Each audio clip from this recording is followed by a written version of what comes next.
vosso Senhor e para ouvir a tua palavra. Aleluia. Vamos aplaudir a palavra do Senhor. Glória a Deus. Vamos se sentar no seu lugar.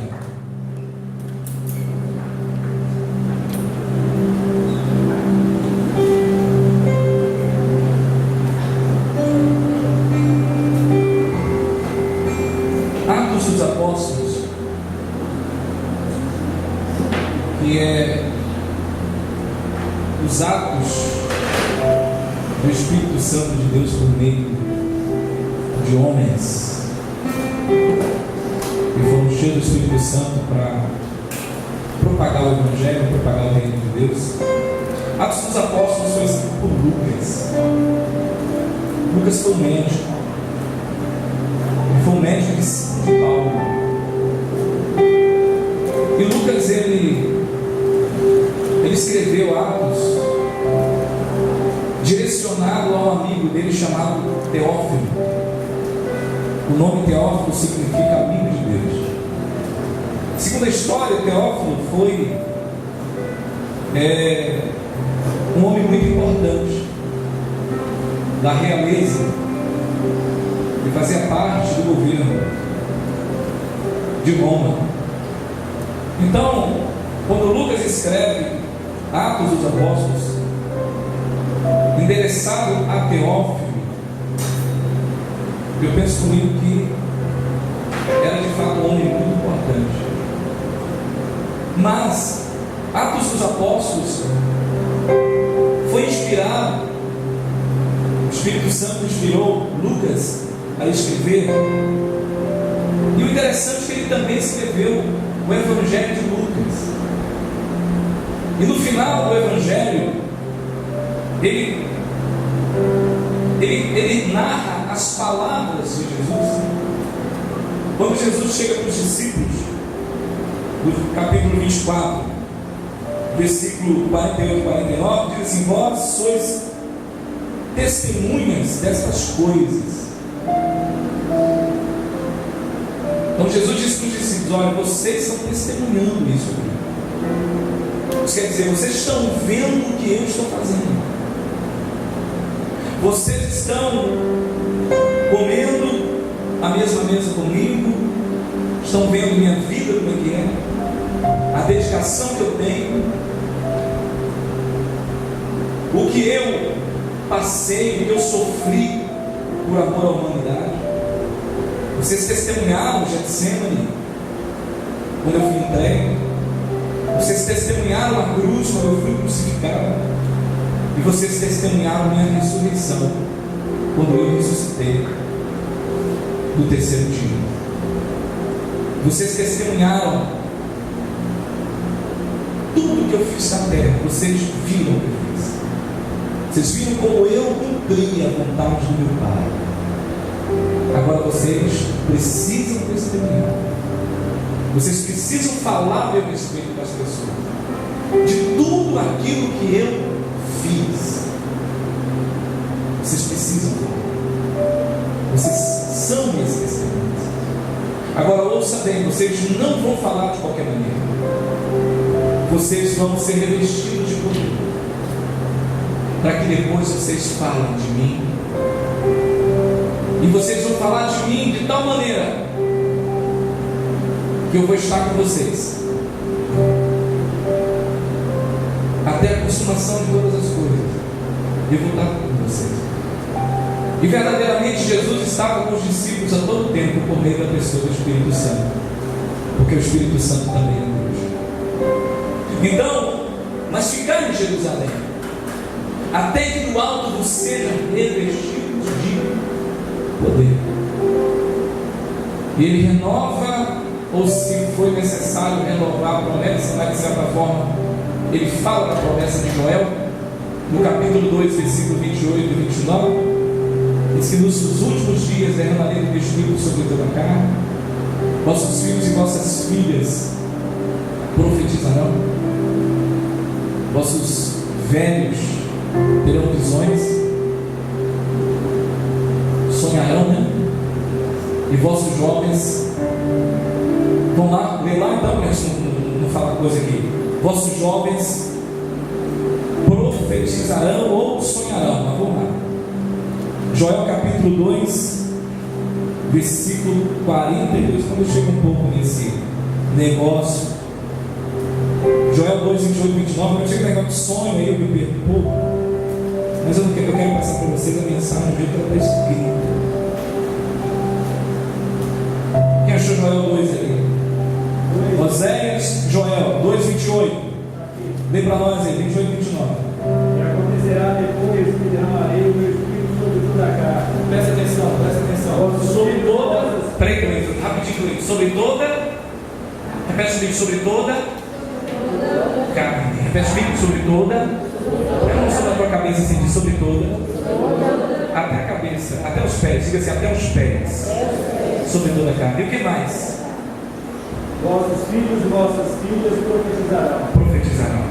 Vossos velhos sonharão. E vossos jovens terão visões. Vossos jovens terão o quê? Visões. Então, vamos pedir para ler que eu às vezes me perco um pouco, mas ele vai profetizar, sonhar e ter visões. Eu perco um pouquinho nisso aí, mas é importante. Então, veja bem, a promessa de Joel, capítulo 2, ela foi de certa forma transmitida para os discípulos também por meio de Jesus. Então Jesus falou assim, vai chegar o momento em que essa promessa da vinda do Espírito Santo, do derramamento do Espírito Santo, vai acontecer na vida de vocês. Hoje pela manhã nós estudamos sobre o Espírito Santo. Irmãos,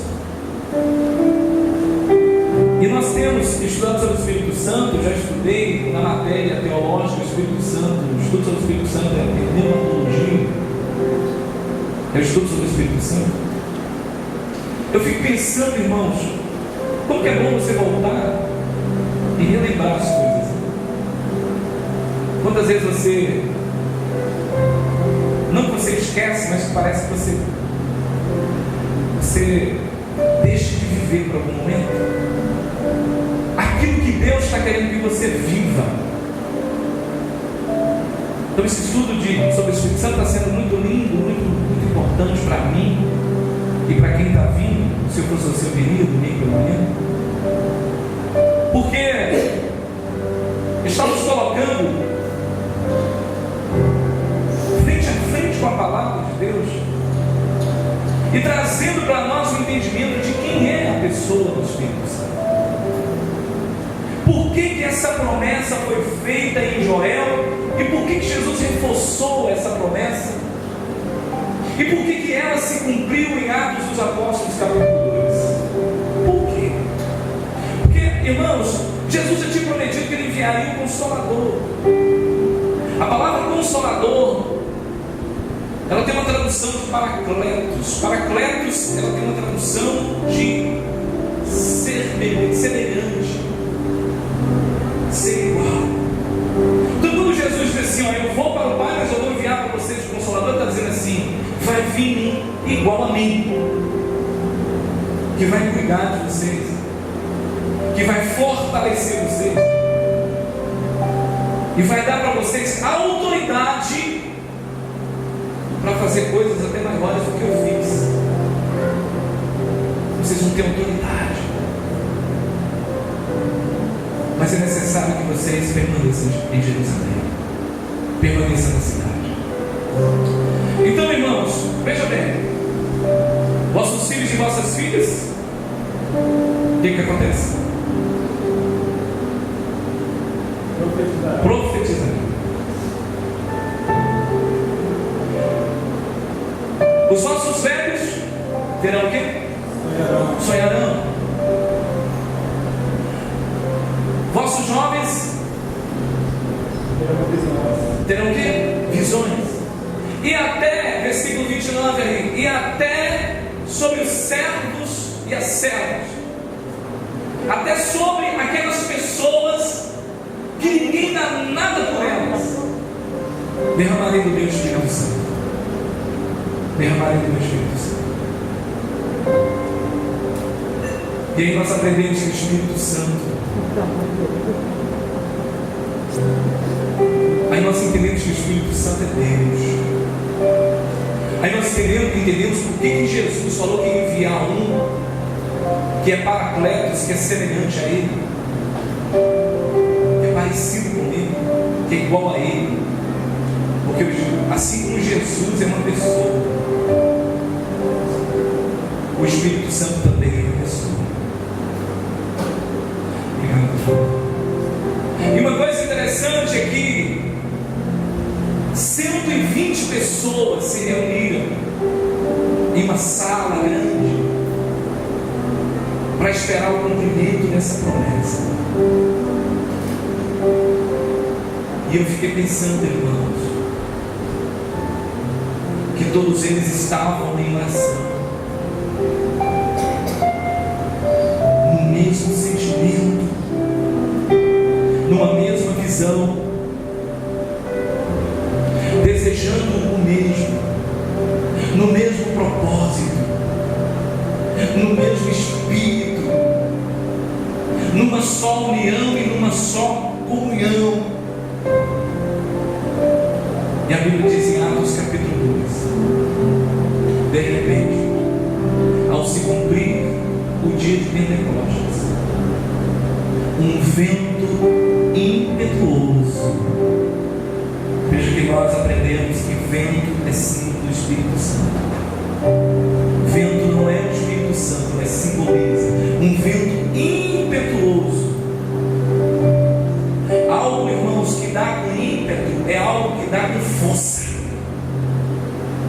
É algo que vem com força.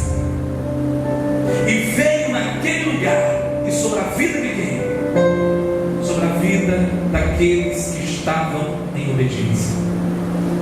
Então, para vocês entenderem, irmãos, que muitos podem até querer, mas se não houver entendimento, não recebe. É necessário entendimento para que esse entendimento gere obediência. A obediência me faz estar no lugar onde Deus me coloca. A obediência me faz ser alinhado com o céu. E quando há alinhamento, há o cumprimento da promessa. Porque se você ainda não recebeu o batismo do Espírito Santo, alinha o teu coração com o coração de Deus, por meio da pessoa de Cristo.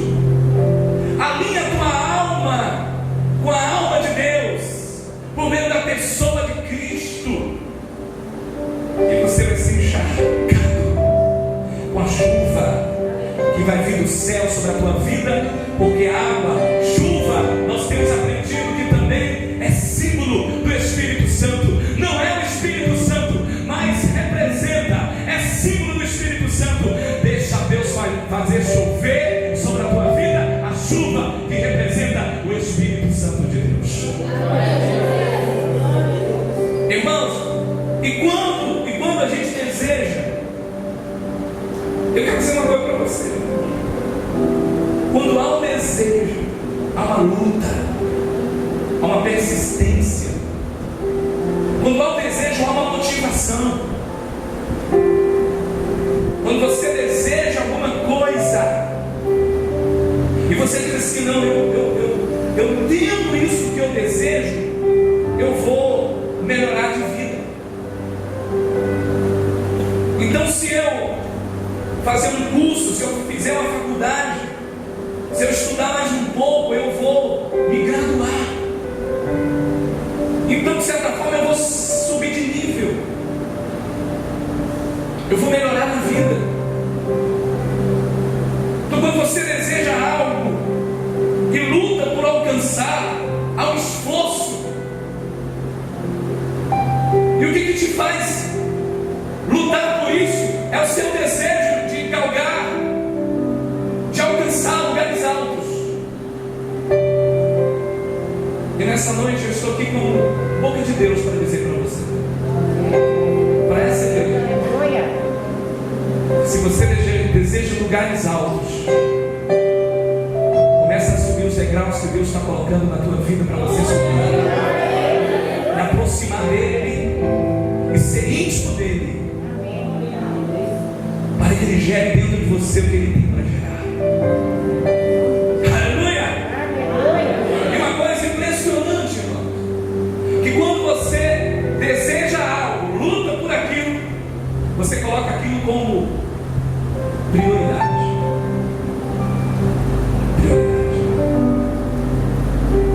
E alguém te diz assim: ó, fulano, não, você poderia nesse horário fazer isso por mim? Eu até desejaria, mas nesse horário eu tenho uma prioridade.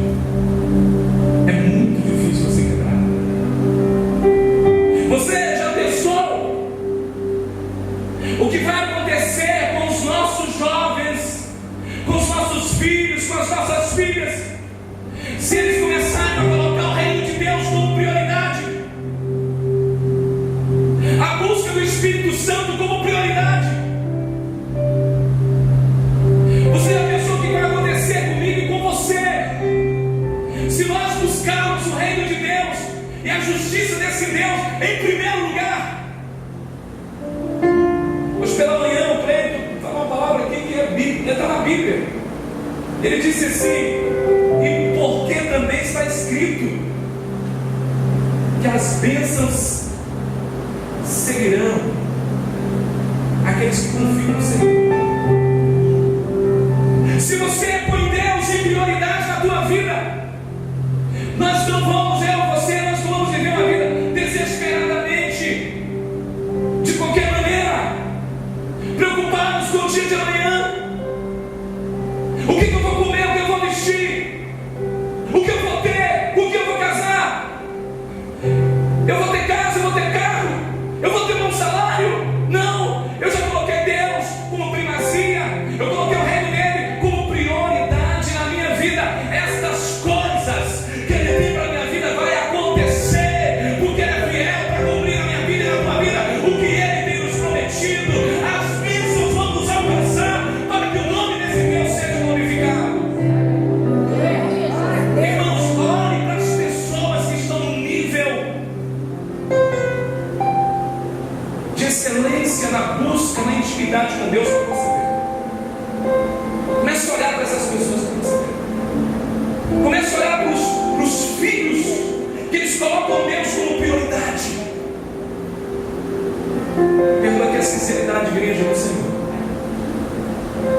Muitas vezes nós olhamos para os nossos filhos, estamos vendo nossos filhos desobedientes, alguns rebeldes, sem a consciência de quem é Deus,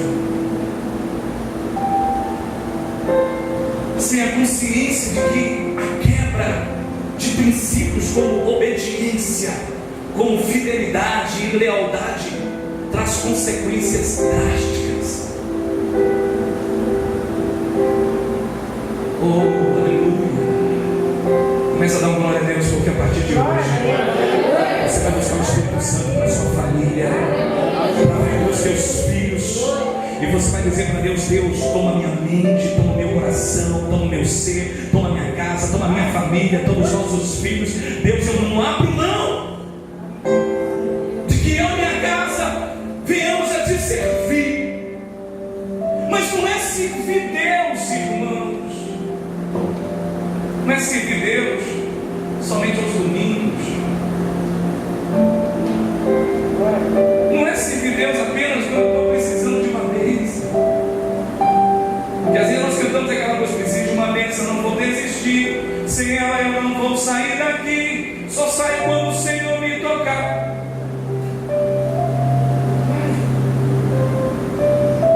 Eu não quero Deus só quando eu preciso de um carro, de uma casa, de uma roupa. Aliás, deixa eu dizer uma coisa para vocês aqui. Eu cheguei ao ponto de nem ficar pedindo a Deus mais sapato, calça e camisa. Como ele abriu aquela porta para Pedro, e a Bíblia diz que a porta abriu automaticamente. Automaticamente ele vai abrir uma porta onde ele vai me dar sapato, ele vai me dar calça, vai me dar camisa, onde ele vai me dar condição para que eu possa viver na presença dele, em nome de Jesus. Uma coisa é certa, não vai faltar. Não vai faltar. Gasta mais tempo buscando Deus. Aí pessoas, 120, aperta aqui, 120, obedeceram e foram para Jerusalém. E ficaram em Jerusalém. E ficaram em Jerusalém. Orando, clamando. E um dizia para o outro: está perto, não desanime não, está perto. Um motivando o outro.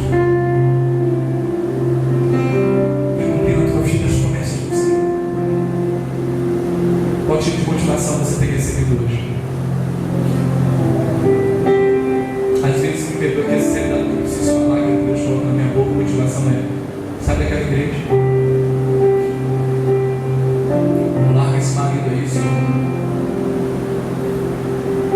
Deixa esse trabalho aí.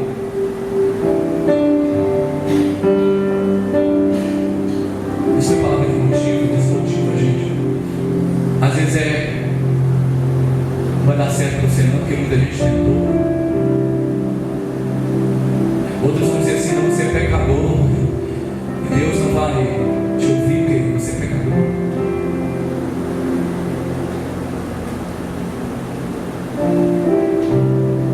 Nós precisamos de profetas no nosso meio, de profetisas, de um povo que tem coragem de falar a verdade,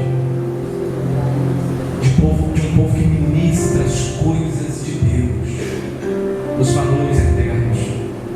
O mundo está cheio de pessimistas,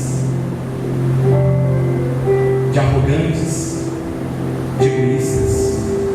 O mundo necessita e precisa de pessoas cheias do Espírito Santo, tochas acesas para fazer uma diferença.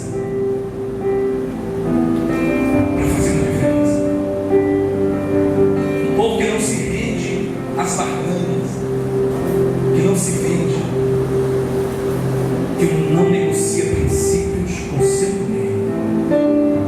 Com seu ninguém.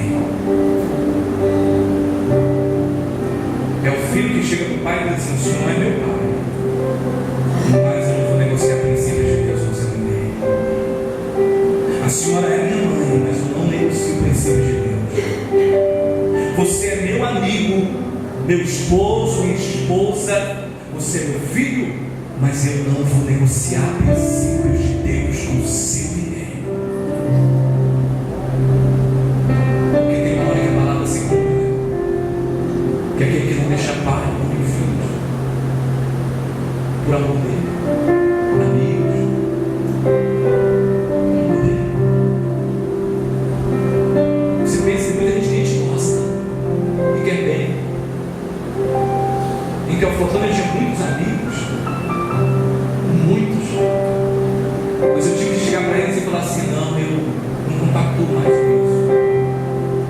Fulano, Lúcio, olha moço, esse negócio você mudou, você não deve mais, você não sabe mais com as meninas, que isso, você virou crente, esse negócio, todo mundo é crente, eu falei, mas todo mundo pode ser crente, mas tem um crente que ele é diferente,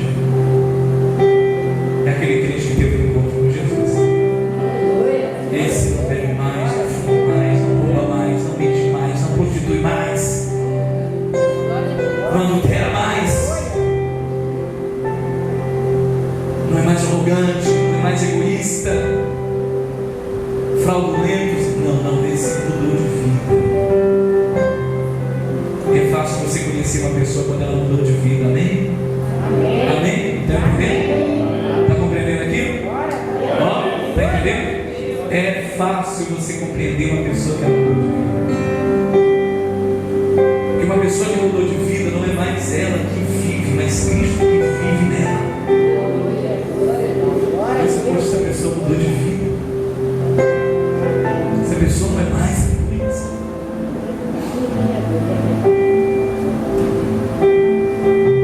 E aí o Espírito Santo toma aquele lugar e foi dando linhas repartidas como fogo. E um se levantava e falava em hebraico. Quando eu falava em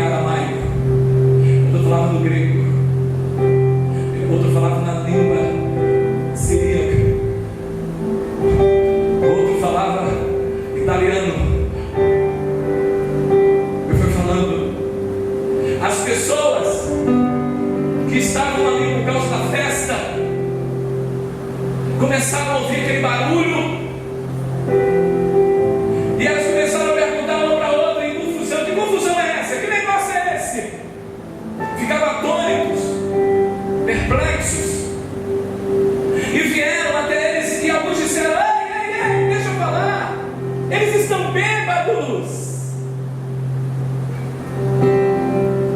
Irmãos, pensa bem no mover do Espírito Santo naquele lugar.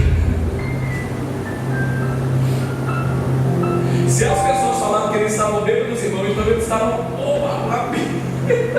ei, Deus é tremendo, Deus é forte, prometeu e cumpriu. Eles estão bêbados, eles estão, como é que eles estão? Estão ébrios. Aí Pedro se levanta. Não, Pedro, que negou Jesus. Não é esse Pedro mais.